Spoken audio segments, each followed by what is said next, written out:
আসসালামু আলাইকুম। যেহেতু সামনে এসমো পরীক্ষা আছে, আমরা এসমো একাডেমি 2023-এর কিছু কিছু ক্লাসে এটা রিভিউ তৈরি করব।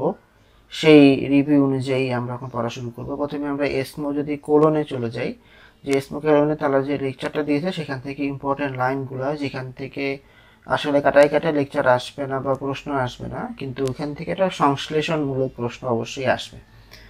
তা ওখানে যেটা বলছে যে আমরা কোলনের ক্ষেত্রে কখন অ্যাডজুভেন্ট কেমো ইউজ করব, ঠিক না, এবং কিভাবে অ্যাডজুভেন্ট কেমোটা আমার চেঞ্জ হয়েছে সেটা নিয়ে যদি আমরা আলোচনা করি। যে 1990 সালে প্রথমে আসছিল 5-FU লিভামিসল, তারপর 1996 সালে আমার আসলো যে 5-FU সাথে ফলিনিক অ্যাসিড বেটার, এবং 2004 সালে আসলো যে এর চেয়ে ফলফক্স বেটার, এবং ক্যাপাসিটাবিন যেহেতু 5-FU একটা ওরাল একটা অল্টারনেটিভ, এই জন্য তার বদলে ক্যাপাসিটাবিন আসলো, এবং 2006 সালে আসলো যে বোলাস 5-FU ফলিনিক অ্যাসিড অক্সালিপ্লিন আরও বেটার, এবং 2008 সালে ক্যাপক্সটাকে বেটার ঘোষণা করা হয়েছে, এবং 2018 সালে তখন তারা যেহেতু ক্যাপক্স আমরা হাতে পেয়ে গেছি, যে দেখা যাচ্ছে যে 6 মাস দিলে আমার বেশি নিউরোটক্সিসিটি হচ্ছে, তো এই জন্য তারা একটা ট্রায়াল আসলো। ট্রায়ালে যেটা দেখা গেল যে 3 much is equal to 6 month, যখন আমার যে লো রিস্ক ফ্যাক্টর বা ইন্টারমিডিয়েট রিস্ক ফ্যাক্টর থাকবে সেক্ষেত্রে। হাই রিস্কের ক্ষেত্রে আবার 6 মাসটাই বেটার। এখন যদি ওভারঅল আমরা এটাই বলি যে প্রথমে আমরা 5-FU কেন আসলাম, 5-FU দিয়ে দেখা গেল অ্যাডজুভেন্ট যে কোলনের ক্যান্সারের সার্জারির পরে অ্যাডজুভেন্ট যদি আমরা 5-FU দিই তাহলে আমার 10% ওভারঅল সার্ভাইভাল বাড়ে। তার সাথে আমরা যদি অক্সালোপ্লাটিন যোগ করি তখন কিন্তু 3 থেকে 6% আরও, মানে 10-এর সাথে 3 থেকে 6% আরও বেশি ওভারঅল সার্ভাইভাল আমার ইনক্রিজ করতেছে।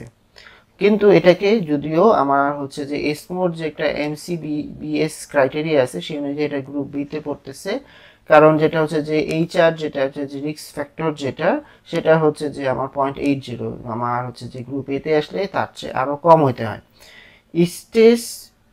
এখন যদি আমি স্টেজ বাই স্টেজ বলি, যে স্টেজ 3-4-এ আমার তো অ্যাডজুভেন্ট কেমোথেরাপি লাগবেই। এখন স্টেজ 2-র ক্ষেত্রে দেখা গেছে যে তারপরও আমার অ্যাডজুভেন্ট কেমোথেরাপি আমরা কনসিডার করব, কেননা সেক্ষেত্রে 2 থেকে 5% ওভারঅল সার্ভাইভালে আমার তার একটা ইম্প্যাক্ট আছে। এখন যে কেমোথেরাপি দেওয়ার ক্ষেত্রে কতগুলো রিস্ক ফ্যাক্টর আমাকে কনসিডার করতে হবে, যে high risk factor, intermediate risk factor, low risk factor, যেটা যে এসমোর ক্লাসে ঠিকমতো ওরা আলোচনা করে না, কারণ ক্লাসটা আসলে রিভিশন বেসড ক্লাস। NCCN থেকে যদি আমি সেই রিস্ক ফ্যাক্টরটা বলি, কারণ এই রিস্ক ফ্যাক্টর থাকলে আমার যে T3N0 মানে স্টেজ 2-3-র ক্ষেত্রে আমাকে অবশ্যই কেমোথেরাপি দিতে হবে। সেই রিস্ক ফ্যাক্টরগুলো কী কী? সেই রিস্ক ফ্যাক্টরগুলো যে আমাকে অবশ্যই সেটা যদি পোরলি ডিফারেন্সিয়েটেড হয় বা আনডিফারেন্সিয়েটেড হিস্টোলজি যদি থাকে, লিমফেটিক বা ভাস্কুলার ইনভেশন যদি হয়, বাউল অবস্ট্রাকশন যদি থাকে, বা যদি 12টার চেয়ে কম লিম্ফ নোড এক্সামিনেশন করা হয়, বা পেরিনিটাল ইনভেশন, আমরা তো আগে ভাস্কুলার ইনভেশন করলাম, লোকালাইজ যদি পারফোরেশন থাকলে আসলে স্টেজ ওটা 3 পার হয়ে যায়। ক্লোজ বা লোকালাইজ যদি পারফোরেশন থাকে, ক্লোজ ইনডিটারমাইন পজিটিভ মার্জিন সম্পর্কে আমি এখনো ক্লোজ হয়ে আছে, বা high tier of tumour bearing মানে একটা সেল থেকে যদি একই জায়গায় অনেকগুলো সেল ডেভেলপ করে, কিন্তু এটা এখনো টিউমারের পর্যায়ে রূপ নেয় নাই আর কি। এবং হাই রিস্ক স্টেজ 2 পেশেন্ট, সেক্ষেত্রে আমাকে কিন্তু কেমোথেরাপি দিতে হবে। তাহলে যেটা আসলে যে T3N0-এর ক্ষেত্রে আমাকে এই রিস্ক ফ্যাক্টরগুলো অবশ্যই চিন্তা করতে হবে। আর এরপরে যদি আরও স্টেজ উপরে হয় তখন আমাকে অবশ্যই কেমোথেরাপি বা অ্যাডজুভেন্ট ট্রিটমেন্টের কথা চিন্তা করতে হবে। NCCN গাইডলাইনও মোটামুটি স্টেজ ওয়াইজ যেটা যে চিকিৎসা দেওয়া হয়েছে, সেখানে মোটামুটি T3N0 কভার করা হয়েছে।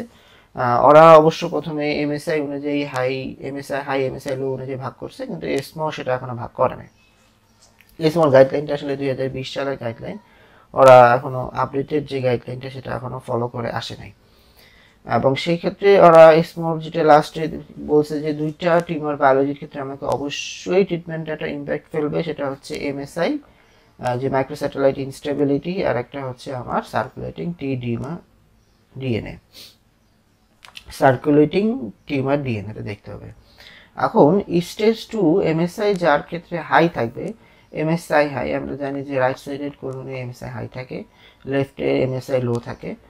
সেই ক্ষেত্রে কিন্তু আমার হচ্ছে যে 5FU একটা প্লাস মাইনাস, কারণ এমএসআই হাই থাকলে 5FU একটু কম কাজ করে এবং সেক্ষেত্রে রিকারেন্স রিস্কও হচ্ছে লো। সেক্ষেত্রে কিন্তু আমরা কেমোটা প্লাস মাইনাস থেকে গেল, কিন্তু যদি আমার হচ্ছে যে এমএসআই যদি এস হয় মানে স্টেবল যদি থাকে সেক্ষেত্রে কিন্তু কেমো দিতেই হবে। এছাড়াও হচ্ছে যে T3 T4 এ আমার হচ্ছে যে কিন্তু কেমো দিতে হবে। একটা জিনিস বলছে যে এমএসআই যখন হাই থাকবে, T3 T4 থাকবে, সেটা কিন্তু পেশেন্টের ওভারঅল সার্ভাইভাল বা রিকারেন্স রেট কিন্তু প্রবাবলি বেটার হয় এবং সার্ভাইভাল বেটার হয়। আরেকটা কনসিডার করতে বলছে সার্কুলেটিং ডিএনএ। সার্কুলেটিং ডিএনএ যদি আমার নেগেটিভ থাকে, মানে আমার ব্লাডে যদি আলটিমেটলি টিউমার কম থাকে, তার মেটাসিটিক রেট কম হবে, সেক্ষেত্রে তার কিন্তু বেটার সার্ভাইভাল আসবে।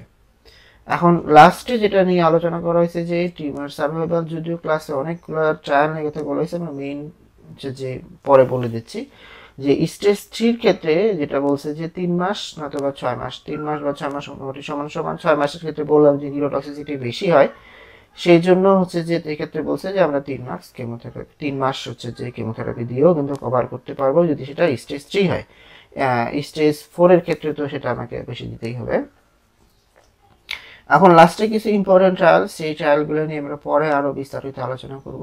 যে অক্সালোপ্লাটিনটাকে যে আমি বেটার বলতেছি সেটা কোন কোন ট্রায়াল, এটার মধ্যে বিখ্যাত ট্রায়াল হচ্ছে মোজাইক ট্রায়াল, আর একটা হচ্ছে NACBP-C07, আর একটা হচ্ছে জেলক্সে ট্রায়াল। আর আইডেন্টিটিক্যানের ক্ষেত্রে আমার হচ্ছে যে CALGB89803 এবং PITA-3, এই ট্রায়াল দুটো ইম্পর্টেন্ট। আর প্রথমে 5FU আসছিল NACBP-C06, মানে হচ্ছে C07 এর আগে, আর XACT ট্রায়াল দিয়ে।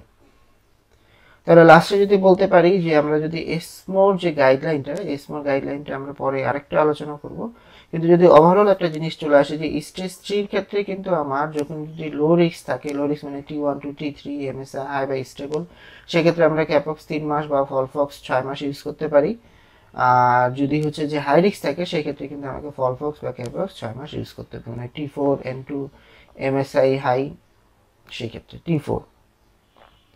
কিন্তু সেক্ষেত্রে যদি স্টেজ 2 হয়, স্টেজ 2 এর ক্ষেত্রে লো রিস্কের ক্ষেত্রে আমরা ফলো আপে থাকতে পারি বা এমএসআই দেখেও আমরা কিন্তু কেমোতে যেতে পারি। কিন্তু যদি আমার ইন্টারমিডিয়েট রিস্ক থাকে সেক্ষেত্রে এলভিএসআই, পিএনআই বা vascular invasion, grade 3 tumour obstruction, CEA 5 nanogram পার ml এর উপরে থাকলে, এমএসআই হাই থাকলে আমরা ফলো আপ, এমএসআই যদি স্টেবল থাকে সেক্ষেত্রে আমরা হচ্ছে ক্যাপাসিটামিন 6 মাস বা 5FU লিকোভেরিনও 6 মাস দিতে পারি। মানে সেক্ষেত্রে স্টেজ 2 এর ক্ষেত্রে আমাকে চিন্তা করতে হচ্ছে যে তার এমএসআই হাই না লো আছে বা অন্য অন্য রিস্ক ফ্যাক্টরগুলো আছে কিনা, সেটা আমরা চিন্তা করে কেমোথেরাপি দিতেও পারি, ফলো আপে রাখতে পারি।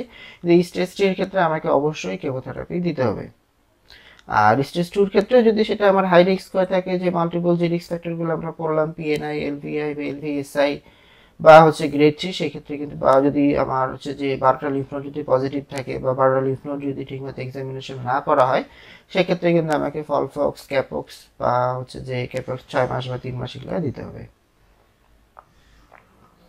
লাস্টে তাহলে যদি আমি একটা ওভারঅল যদি আমি চিন্তা করি যে কি কি ফ্যাক্টর আমাকে চিন্তা করতে হচ্ছে, সেটা হচ্ছে মেজর প্যারামিটার, যেটা যে লিম্ফ নোড 12টার বেশি এক্সামিনেশন করা হয়েছে কিনা, পজিটিভ আছে কিনা, stage T4, high grade vascular invasion, lymphatic invasion, PNI এবং হাই প্রিওপারেটিভ সি থাকলে কিন্তু আমাকে এই ফ্যাক্টরগুলো চিন্তা করেই আমাকে কিন্তু কেমোথেরাপিটা ঠিক করতে হবে।